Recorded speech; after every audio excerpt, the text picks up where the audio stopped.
Components in clients will resize to fit within the available space of the window in the client. You can see my client here. If I were to bring in the right-hand side over here, that this edge, this little label here, shrinks in or stretches and grows depending on how large the client is, up until a certain point. Right about here you'll see that I have some scroll bars, and if I make this a little bit smaller, the actual size of the component no longer changes here. This is because the client has reached the minimum size.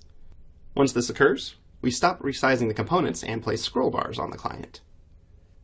Now the minimum size is customizable, so let's take a look at the settings here. I'm going to move my client off to the side for just a second here, and in the designer I'm looking at that same project. I'm going to come up to the project menu, go to properties, and under client and user interface we can see the minimum size up here. Now if I were to make these much smaller, so I'll change my width and my height to 0, I'll click OK, and I will save and publish the project.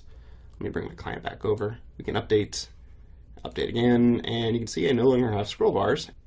If I reduce the size of the client again, we can see that the component is also being resized. Furthermore, we will not see scroll bars because the client has not yet reached its minimum size.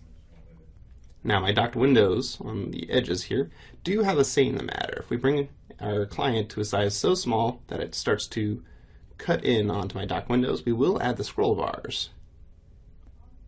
But the main lesson here is that when the client's width or height is smaller than the project's minimum size, scroll bars are added. When starting a new project, it is a good idea to plan for the minimum size your clients will be launched on and adjust the project properties accordingly.